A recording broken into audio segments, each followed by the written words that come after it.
قاضی صاحب سے یہ درخواست بار بار کی گئی تھی چیف جسٹس قاضی فائد عیسیٰ سے کہ یار جی آپ نے تو سمبل لے لیا، پھر ہمارے لیے مسئلہ ہوگا، پھر یہ اگر آپ سمبل لیتے ہیں تو پھر ہمیں یہ مخصوص نشستیں نہیں دیں گے۔ قاضی صاحب نے اس ٹائم پہ اس بات کو ٹالتے ہوئے ادھر ادھر کر دیا۔ آج اگر وہ چھوٹی سی اگر قاضی صاحب وہ بات بیچ میں اپنے فیصلے میں لکھ لیتے کہ یہ جو سمبل لینے کا نشان ہم نے لیا ہے، سمبل جو انٹرا پارٹی انتخابات تحریک انصاف نے نہیں کرائے اور ہم نے سمبل لینے کا ہم نے سمبل ان سے چھین لیا ہے، مگر یہ مخصوص نشستوں کے حقدار ہوں گے، تو آج یہ اتنا بڑا بکھیرا نہیں کھڑا ہوتا۔ مگر چونکہ پہلے سے پلان چلا رہا تھا، ایک پلان تھا، اس لیے یہ حکومت جو ہے اور ایک حکومت نے اپنی الیکشن ایکٹ جو بل لے کے آئے ہیں ان کو روکنے کے لیے کہ مخصوص نشستیں ان کو نہ ملے، یہ پورا ایک پلان کام کر رہا ہے جو ابھی تک ہم دیکھ رہے ہیں اس کو کس طریقے سے ہینڈل کیا جا رہا ہے۔ الیکشن کمیشن اس کو کس طرح سے دیکھ رہا ہے، الیکشن کمیشن کا رول ہم دیکھ رہے ہیں۔ یہ تفصیلی فیصلہ جو 8-5 کا آئے گا، 2 ججز نے تو اپنے اختلافی نوٹ لکھ لیے ہیں اور وہ نوٹ بھی ایسے لکھے ہیں کہ وہ پتہ چل رہا ہے کہ کہیں بیٹھ کے 2 بندوں نے اکٹھے کچھ ڈال دیا اور اپنے ہی فیصلے میں اپنے ہی ججز کے خلاف انہوں نے اختلافی نوٹ میں بہت سی ایسی باتیں کی ہیں کہ ادارے جو ہیں اس فیصلے کی پابندی ہے کیونکہ یہ فیصلہ جو ہے یہ غیر قانونی ہے۔ بھائی ابھی تک تفصیلی فیصلہ نہیں آیا۔ اگر آپ نے اختلاف بھی کرنا تھا، اختلافی نوٹ بھی لکھنا تھا، کسی کی خواہش بھی لکھنا تھا یا جو بھی کرنا تھا وٹ ایور، کم از کم اپنے ججز پہ ہٹ نہیں کرتے۔ عدالت کا فیصلہ آئینی اور غیر قانونی کیسے ہوتا ہے؟ آئین کی تشریح جج کرتے ہیں، تو یہ 2 جج صاحبان جو تھے ان کو تو یہ دیکھ لینا چاہیے تھا، آئین میں رہ کے ان کو فیصلہ کرنا چاہیے تھا۔ یہ باہر جا کے انہوں نے شاٹ مارنے کی کوشش کی ہے۔ آئین کی تشریح ججز نے کرنی ہے، آپ 2 ججز ہیں، آپ اپنے آپ سے کیسے فیصلہ کر سکتے ہیں؟ اکثریتی جو 13 رکنی بینچ میں 8-5 نے اکثریت کا فیصلہ کیا ہے، وہ 8 ججز تھے، آپ دونوں اس 5 ججز میں ہوں، تو آپ کا فیصلہ اقلیت کا فیصلہ ہے، آپ کے اختلافی نوٹ سے کچھ بھی نہیں ہوگا۔ صرف حکومت کو قومی اسمبلی میں اور سینٹ میں باتیں کرنے کا موقع مل گیا، ان کے لیے ایک طریقہ برابر ہو گیا۔ انہوں نے آگے سے پریس کانفرنسیں کر دی کہ دیکھیں سپریم کورٹ کے 2 جج بھی یہ بتا رہے ہیں کہ یہ غیر آئینی فیصلہ ہے، اس پہ عمل درآمد نہ کیا جائے۔ ان کو ایک ہٹ کرنے کے لیے بال چاہیے تھی جو ان 2 ججز نے پرووائڈ کیا، مگر فیصلہ وہی ہے جو 8 ججز کا ہے۔ جو اکثریتی فیصلہ ہوتا ہے آئین کی تشریح ججز کرتے ہیں، تو یہ 8-5 کی اکثریت سے جو فیصلہ ہوا ہے 8 ججز نے تشریح کر دی ہے اور وہ الیکشن کمیشن کو بتا دیا کہ 15 دن کے اندر اندر آپ نے مخصوص نشستیں جو ہیں وہ سنی اتحاد کونسل کو دے دینی ہے۔ انہوں نے اپنے بیان حلفی جو ہے پارٹی سے کنفرمیشن کرنے کے بعد ایفیڈیوٹ وغیرہ آپ کے پاس جمع کرا دینے، آپ نے نوٹیفیکیشن کر دینا ہے 6 دن کے اندر اندر۔ 6 اگست کو یہ ٹائم پورا ہو رہا تھا اور یہ انسٹرکشن دی گئی تھی الیکشن کمیشن کو کہ وہ 39 تو جب بھی اجلاس ہوگا وہ خود بخود شامل ہو جائیں گے۔ یہ 39 جو ہے ان کا نوٹیفیکیشن جو الیکشن کمیشن نے کیا ہے یہ بھی ان کی ورزی سے نہیں ہے، یہ بھی سپریم کورٹ کے ایک فیصلے سے جڑا ہوا ہے۔ سپریم کورٹ نے کہہ دیا ان کو کہ آپ 39 پہلے سے شامل ہو گئے ہو، ورنہ الیکشن کمیشن کے 39 بندے بھی کنسیڈر کرنے کے لیے تیار نہیں ہے کہ تحریک انصاف کے ہیں۔ الیکشن ایکٹ ترمیمی بل جو انہوں نے یہ لے کے آئے ہیں 2024-2017، یہ مخصوص نشستیں کہ آپ اپنے ٹائم میں ایک سیاسی جماعت جو ہے وہ مخصوص نشستوں کے لیے جب اپلائی کرتی ہے اس کا مخصوص ٹائم ہوتا ہے جو لسٹ دے دیتا ہے، اس کے بعد وہ کسی اس پارٹی کو مخصوص نشستیں ملتی ہیں، لسٹ جمع نہیں کراتے یا جس پارٹی کی لسٹ نہیں ہوتی اس کو مخصوص نشستیں نہیں دی جاتی۔ ایک تو یہ بیچ میں شامل کرتی ہے، دوسرا جو ممبرز قومی اسمبلی کے ممبر بن گئے ایک پیریڈ کے اندر 3 دن کا پیریڈ ہے، 5 دن کا پیریڈ ہے، 3 دن کے پیریڈ کے اندر اندر جو بھی پیریڈ ہے اس میں انہوں نے ایک پارٹی میں جوائن کرنا ہے، اس کے بعد یہ کسی پارٹی میں شامل نہیں ہو سکتے۔ ابھی جو سپریم کورٹ کا فیصلہ ہے تو ان کو یہ نظر نہیں آ رہا کہ سپریم کورٹ نے پہلے ہی بتا دیا ہے کہ الیکشن کمیشن نے سپریم کورٹ کے 13 جنوری فیصلے کو اس کی تشریح غلط کی ہے۔ اس کا مطلب یہ ہے کہ سپریم کورٹ اس بات پہ پہنچ گئی ہے کہ یہ جو مخصوص نشستیں ہیں یہ لسٹیں جمع کرانا نہ جمع کرانا یہ علیحدہ بحث ہے۔ یہ جو فیصلہ یہ انہوں نے الیکشن کمیشن نے جو سپریم کورٹ کے 13 جنوری کے فیصلے کی غلط تشریح کی ہے، جج صاحبان نے ادھر سے اس کو پکڑا ہوا ہے۔ آپ دیکھ لیں گے تفصیلی فیصلے میں یہی باتیں آئیں گی، چونکہ یہ لوگ تحریک انصاف کے لوگ تھے مگر الیکشن کمیشن کا فیصلہ الیکشن سے 1 ماہ پہلے الیکشن کمیشن نے غلط کر دیا، اس لیے ان لوگوں نے آزاد الیکشن لڑا۔ یہ اس طرح کا فیصلہ ہوا۔ یہ جو بتا رہے ہیں کہ آئین قانون میں نہیں ہے اور یہ باہر جا کے انہوں نے فیصلہ دیا اور تحریک انصاف کو ریلیف دی ہے، اصل میں عوام بھی جانتی ہے کہ یہ مخصوص نشستیں اگر یہ آزاد یا سنی اتحاد کونسل میں بھی شامل ہوئے ہیں، الیکشن کمیشن کی یک طرفہ ان کو الیکشن کمیشن کا جو ہے ان کے ساتھ رویہ، ان کا طریقہ کار، ان کو آزاد ڈکلیئر کرنا، ان کو سمبل کے نشانات نہیں دینا، اپنے پسند کے نشانات نہ دینا۔ پہلے تو آپ نے ان کو ڈکلیئر کر دیا آزاد، پھر ان کو جو انتخابی نشانات دیے ہیں گاجر، مولی، بینگن، جوتا، چپل، چھڑی، مطلب بیزتی والے نشان دیے ہیں۔ یہ ممبران کا حق ہوتا ہے جو الیکشن کنٹیسٹ کرتے ہیں کہ وہ اپنی مرضی کا اشتہار جو ہے سمبل جو ہے وہ الیکشن کمیشن سے مانگ سکتے ہیں۔ وہ 144 150 جو ہوتے ہیں اس میں وہ لے لیتا ہے، مگر قصداً عملاً ایسے سینئر سیاستدانوں کو جوتے کا، بینگن کا یہ اعلیٰ بداب نشانات دیے گئے تاکہ ان کو ذلیل کیا جا سکے۔ اس کے باوجود عوام نے چن کے ان کو ووٹ دیے۔ یہ پورا پروسیس ہم کئی دفعہ ڈسکس کر چکے ہیں کہ تحریک انصاف کے ممبران کو RO کے دفتر پہنچنا چوٹی سر کرنے کے برابر تھا۔ ان کی جو اے گریڈ ٹیم تھی، جو سینئر عہدیدار تھے، جو الیکشن لڑنے کے لیے تھے، ان کو جیلوں میں ڈال دیا گیا تھا. وہ فرار تھے، وہ مفرور تھے، اور ان پہ کیسز چل رہے تھے، کچھ زیر ان کی تحویل میں تھے. جو انڈر 19 کی ٹیم تھی، جو ان کا بی گریڈ ٹیم تھی، کوئی کمپین نہیں، کوئی جلسہ نہیں، کوئی جلوس نہیں، پکڑ دکڑ تھی ہر بندے کی، ورکرز کی بھی پکڑ دکڑ تھی. اس کے باوجود یہ لوگ جو ہے انتخابات جیت کے آ گئے اور ملک کی سب سے بڑی پارٹی تحریک انصاف بن گئے. اور تحریک انصاف نے الیکشن میں 8 فروری کو دکھایا بھی.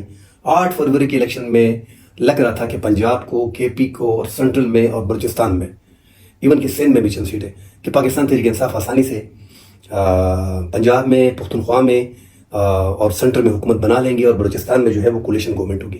سندھ میں بھی جو 17 قومی اسمبلی کی سیٹیں تھیں، وہ جو ایم کیو ایم کو دی گئی، وہ بھی آسانی سے وہ لے لیتے. اور جو یہ انہی کی سیٹیں ہیں تحریک انصاف کی، جو ایم کیو ایم کو دی گئی ہیں جولی میں. اور جو صوبائی اسمبلی کی سیٹیں تھیں، وہ بھی 28-30 تک تحریک انصاف کی بنتی تھی. ایک اچھا پوزیشن جو تھا وہ سندھ حکومت میں تحریک انصاف تھی. مگر ان کا مینڈیٹ ان سے چھین کے 9 فروری کو اعلان کیا گیا کہ فارم 45 پہ ایون کہ نواز شریف بھی اپنے دونوں حلقے ہار گیا تھا، کہ نواز شریف بھی جیت گیا ہے اپنے ایک حلقے سے 130 سے، جس پہ پتن نے ایک رپورٹ بھی جاری کی ہے. اس نے دکھایا کہ 102% ووٹ کیسے پڑ سکتے ہیں 6 پولنگ اسٹیشنز پہ، اور باقی جو ہے 69 پولنگ اسٹیشنز پہ جو ہے 80% پلس ووٹ پڑا ہوا ہے. اور قومی اسمبلی کے ممبرس کو جو ہے 100% اور 102% اور 88% پڑا ہے. جبکہ صوبائی اسمبلی میں یہ گراف نیچے گرتے ہوئے 40% آیا. تو یہ کیسے ہو سکتا ہے؟ اور بھی الیکشن کمیشن سے جو معلومات تھی وہ پتن نے لی تھی اور پوری ایک رپورٹ جاری کر دی تھی کہ جو مسلم لیگ نون کا سربراہ ہے میاں محمد نواز شریف صاحب، جو سابق وزیر اعظم ہیں، کہ وہ اپنی دونوں نشستیں ہار گئے ہیں. لاہور کی 130 بھی ہار گیا تھا، اور مانسیرا کی بھی ہار گیا تھا. تحریک انصاف کلیم کر رہی ہے کہ ہم نے 180 سیٹیں جیتی ہیں، ہماری 100 سیٹیں غائب ہیں جو وفاق کی ہیں. اس طرح پنجاب کی سیٹیں غائب ہیں. اگر الیکشن ٹریبیونلز ٹائملی اپنا کام کریں تو ہمیں اپنی سیٹیں واپس مل سکتی ہیں، کیونکہ ہمارے پاس فارم 45 ہے جو حکومتی پارٹیوں کے پاس نہیں ہے. اب یہ جو ٹسل لینے کی کوشش کی گئی ہے، یہ جو بل الیکشن ایکٹ جو ہے 2024 جو منظور ہو گیا ہے سینٹ سے اور قومی اسمبلی سے، ابھی صدر صاحب دستخط کریں گے، صدر آصف علی زرداری، اور یہ قانون بن جائے گا. تو سپریم کورٹ کے سامنے کھڑے ہو گئے ہیں. سپریم کورٹ پہ ایک وار انہوں نے کیا ہے. یہ تو دیکھیں ریاست میں ہر بندہ اٹھے گا. انہوں نے ایک بنیاد رکھ دی ہے اپنے اس کھیل کو. حالانکہ اگر یہ مخصوص نشستیں جو ہیں، یہ 23 قومی اسمبلی کی نشستیں، اگر یہ پاکستان تحریک انصاف کو اپنی ہی نشستیں مل جاتی ہیں، اس سے یہ حکومت گرتی نہیں ہے. مگر پھر بھی انہوں نے ایک شروع کیا ہوا ہے. پہلے تو ان سیٹوں کو مالی غنیمت کی طرح آپس میں بانٹا گیا، پھر سپریم کورٹ نے اس پہ روک لگا دی کہ نہیں یہ آپ کی نہیں بنتی، اس پہ کیس ڈالا ہوا ہے، یہ دیکھتے ہیں کدھر جاتی ہیں. اب یہ سپریم کورٹ نے ان کو دے دیا، ان کا حق ان کو واپس دے دیا ہے، تبھی یہ چیخو پکار شروع ہو گئی ہے. اب جو ہے انہوں نے سپریم کورٹ پہ حملہ کر دیا. یہ ایک طرح کا حملہ ہے. سپریم کورٹ کی ایک ادارہ جو ہے وہ سپریم کورٹ کا ایک فیصلہ ہے اس کو امپلیمنٹ نہیں کرتا.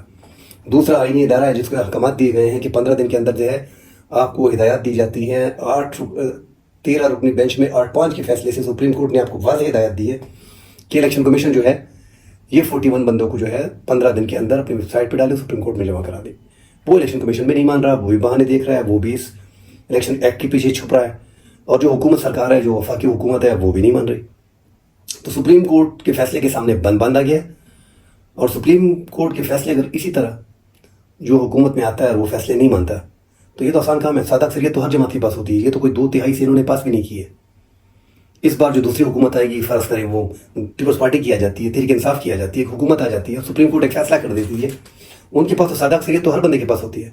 جو حکومت میں آتا ہے تو اس کے پاس سادہ اکثریت ہوتی ہے. وہ سادہ اکثریت سے اس فیصلے کے خلاف جائیں گے، آئینی ترمیم کریں گے، سینٹ سے پاس کریں گے، ان کا اپنا صدر ہوگا، وہ سائن کر لے گا، بس فیصلہ بڑھ گیا. تو اس طرح نہیں ہوتا. ملکوں میں کبھی آپ دیکھ لیں، کوئی ایک ملک کی مثال اس طرح نہیں ہے کہ آپ آئیں اپنی مرضی کے سپریم کا فیصلہ آپ کو پسند نہیں آیا، آپ اٹھیں اس کے خلاف ترمیم لے کے آئے ہیں، اس فیصلے کو بلڈوز کر دیے. تو یہ ایک انتہائی غلط مثال بٹھائی جا رہی ہے جو سپریم کورٹ اڑا کے بھی رکھ دے گا. کیونکہ سپریم کورٹ یہی کہے گی کہ ایک تو ہم نے سپریم کورٹ کا جو فیصلہ دیا ہے عدلیہ کا، ہم نے ہی آئین کی تشریح کرنی ہے. آپ نے اگر الیکشن ایکٹ کرنا تھا تو یہ پہلے کر لیتے یا بعد میں کر لیتے. اس فیصلے کے درمیان اس کا ٹائم آپ رکھ ہی نہیں سکتے ہو. اور جو سپریم کورٹ ہے وہ یہی کہے گی کہ ہم نے جو اپنا فیصلہ جو ہے آئین کو ری رائٹ نہیں کیا. جو الیکشن کمیشن نے 13 جنوری کے قاضی صاحب کے فیصلہ جو تھا، چیف جسٹس قاضی فائز عیسیٰ، اس میں قاضی صاحب کا جو فیصلہ ہے 13 جنوری، اس میں بھی کافی تنقید وہ ہوں گے، اس میں بھی نوٹس آئیں گے، فیصلے میں جگہ جگہ پہ اس کے حوالے دیے جائیں گے.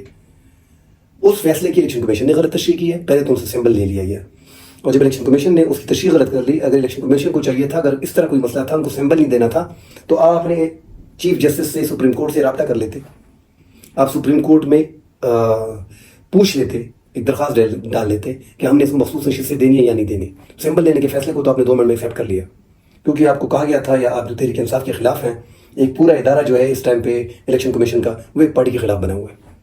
انٹر پارٹی انتخابات جس سیاسی پارٹی کی پاکستان میں ہوئے ہیں آپ دیکھ لیں، کوئی ایسی ایگزامپل نہیں ہے کہ آپ مجھے بتا دیں پیپلز پارٹی کی، مسلم لیگ نون کی، ANP کی، جمعیت علماء اسلام کی، سب میں بلا مقابلہ لوگ پاس ہوئے، مگر پکڑ صرف پاکستان تحریک انصاف کی ہوئی ہے. کیوں؟ اس ٹائم پہ وہ زیر عتاب ہے، ان کی اداروں سے نہیں بن رہی، بس وہ زیر عتاب ہے تو ان کو پکڑا جائے گا، رگڑا جائے گا. تو یہ جو فیصلہ ہوا ہے سپریم کورٹ کا، سپریم کورٹ کے فیصلے کے خلاف جو ایکٹ منظور کیا گیا ہے، الیکشن ایکٹ، ترمیمی ایکٹ 2024، سپریم کورٹ اس کو اڑا دے گی. اس کو کسی طریقے سے سپریم کورٹ اس کو جو ہے اڑا دے گی، کیونکہ آئین کی تشریح سپریم کورٹ نہیں کرنی ہے. اور یہ حکومت کا ایک ایسا اقدام ہے کہ آنے والی جو بھی حکومت ہوگی اس کے لیے یہ ایک مثال ہوگی، اور وہ آگے جا کے اس مثال کو آگے بڑھانے کی کوشش کرے گا. تو اپنی حکومت کو دوام بخشنے کے لیے پہلے بھی آپ لوگوں نے جو ہے عدلیہ پہ وار کیے ہوئے ہیں کہ لاہور کے جو 8 ٹریبیونلز ہیں ان کو روکا ہوا ہے. جو اسلام آباد کے 3 ہائی کورٹ میں جو 3 MNS کی سیٹیں ہیں اس پہ جو ٹریبیونلز بیٹھا ہے اس کو کام کرنے نہیں دیا جا رہا.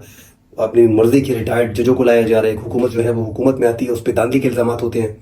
وہ کوشش کرتی ہے کہ میں اپنے ریٹائرڈ ججوں کو لے کے آؤں تاکہ الیکشن ٹریبیونلز میں میرے حق میں فیصلے آئیں. بھائی یہ ہوتا ہے، عوام دیکھ رہی ہے، اس ملک میں قانون ہے، اس ملک میں آئین ہے. آپ سمپل اکثریت سے جا کے وہاں پہ کوئی بھی ترمیم کر کے میں ڈاکٹر کو جو ہے وہ ٹریبیونلز میں بٹھا دیتا ہوں، میں اس طرح کر لیتا ہوں، یہ ہو جاتا ہے. چھوڑیں عدلیہ، کیوں اس کی شکل کیوں بگاڑ رہے ہو؟ آئین کی شکل کیوں بگاڑ رہے ہو؟ یہ ملک سب کا ہے، سب سیاسی جماعتوں کا ہے، آپ کا ہے. آپ کو اکثریت ملی ہے، ان 23 نشستوں سے آپ کا کچھ بھی حکومت آپ کی ختم نہیں ہوتی. ہاں اگر آپ کو مل جاتی ہیں جو آپ کی نہیں ہے اور جو آپ ڈیمانڈ کر رہے ہیں، آپ کی 2/3 اکثریت مل جاتی ہے آپ کو، تو پھر آپ نے آئین کا حلیہ بگاڑ دینا ہے. جو حالات ابھی اسٹیج پہ چل رہے ہیں آگے چل کے یہ کیا ہوں گے. تو خدا کے لیے ایسا نہ کریں. ملک کی حالت ویسے بھی خراب ہے. اپنے اڑوس پڑوس میں دیکھ لیں، بنگلہ دیش کی بہت برا حال ہے. اس سے پہلے سری لنکا کا برا حال تھا، اس سے پہلے افغانستان کا برا حال تھا. تو یہ اڑوس پڑوس میں جو ہو رہا ہے پاکستان میں کم سے کم نہ کرنے دیں. پاکستان میں جو حالات چل رہے ہیں، اللہ نہ کرے کہ بنگلہ دیش ٹائپ کے حالات ہوں، اس سے ہمارے جو ہے سب کچھ مختلف ہے. مگر پھر بھی جو ملک میں کچھ عدم استحکام پایا جاتا ہے، سیاسی عدم استحکام جو ملک میں بہت زیادہ ہے، اس کو کور اپ کرنا چاہیے. اور اس کو کور نہیں کیا گیا یہ حالات بڑھتے جائیں گے. پختونخوا کے، بلوچستان کے، ان کے حالات ویسے بھی معاشی طور پہ بھی ہماری ویسے خراب ہیں، اور دہشت گردی نے بھی اپنے پیٹ میں لیا ہوا ہے. تو موقع کسی کو نہ دیں. چھوٹے مسئلے کو ٹائملی حل کریں. یہ جتنے بھی اسٹیک ہولڈر ہیں ان کی ذمہ داری ہے کہ ان مسائل کو جس طریقے سے بھی ہے نمٹے فوری حل کریں تاکہ یہ ملک رہے. حکومت کی ذمہ داری ہے کہ اپوزیشن کو میز پہ بٹھائے، نہ کہ اس کے ساتھ دشمنی والا طریقہ کار کیا جائے، اس کو اپنے آپ سے دور کیا جائے. اس کو بٹھائیں آپس میں، اس کو بٹھائیں، اس سے بات کریں، آئین پہ بات کریں. اگر آئین میں ترمیم کرنی ہے اپوزیشن کو ساتھ لے کے چلیں. ایسی ترامیم کریں جو سب کے حق میں ہو، پاکستان کے حق میں ہو. اسمگلنگ کو بلوچستان میں بند کریں. ہم دیکھ رہے ہیں کہ ایک کیا بتائیں آپ، ہر بندہ بول رہے ہیں پاکستان میں اسمگلنگ ہو رہی ہے، اسمگلنگ ہو رہی ہے. وفاقی وزراء بھی کہہ رہے ہیں، ادارے بھی بول رہے ہیں کہ اسمگلنگ. بھائی یہ کس نے روکنی ہے؟ اب جب حکومت کے وزراء بولیں گے کہ بلوچستان میں جو ہے اسمگلنگ ہو رہی ہے، بلوچستان کا وزیر اعلیٰ بولے گا، وہاں کے وزراء بولیں گے ہاں یار بلوچستان میں اسمگلنگ ہو رہی ہے. 500 ارب کا تیل آ رہا ہے، 500 ارب روپے کا تیل آ رہا ہے، 250 ارب روپے کا گیس آ رہا ہے، 100 ارب کا یہ آ رہا ہے ایران سے. تو جب بلوچستان میں ایران سے اسمگلنگ ہو رہی ہے تو یہ حکومت کی ذمہ داری ہے، صوبائی حکومت کی ذمہ داری ہے، اداروں کی ذمہ داری ہے، وفاقی حکومت کی ذمہ داری ہے. یہاں پہ وفاقی وزراء لگے ہوئے ہیں کہ ہاں یہ اسمگلنگ ہو رہی ہے. بھائی روکو ان کو. اگر 500 ارب کا ہو رہا ہے تو یہ 500 ارب کا فائدہ خزانے میں ڈالو. آپ عوام پہ بیجی جو IPPs جو ہیں جو ایک یونٹ بھی نہیں بنا رہے، ان کو ہم اربوں روپے دے رہے ہیں. ان کے ساتھ بیٹھو، ریوائز کرو ان معاہدوں کو جو IPPs کے ساتھ ہیں. پاکستان کے فائدے کے لیے سوچو، عوام کے فائدے کے لیے سوچو. عوام مر رہی ہے. عوام پہ جو آپ یقین کریں کہ پاکستان کی ایک رپورٹ بھی شائع ہوئی ہے، 70% جو لوگ ہیں وہ اپنی تنخواہ میں اپنا گھر نہیں چلا سکتے. اب حالات اس نہج پہ پہنچ گئے ہیں. خدا کے لیے پاکستان پہ رحم کرو. پاکستان کی جتنی بھی جماعتیں ہیں، سیاسی جماعتیں، ان سب کو مل کے لے کے چلو. بیٹھو. جب تک آپ یہ نہیں کرو گے یہ ملک دن بدن نیچے جاتے رہے گا. اللہ نہ کرے ایک دن ایسا آئے گا کہ پھر حالات بڑے خراب ہوں گے. انشاءاللہ کل کے ٹاپک میں ملتے ہیں. اللہ حافظ.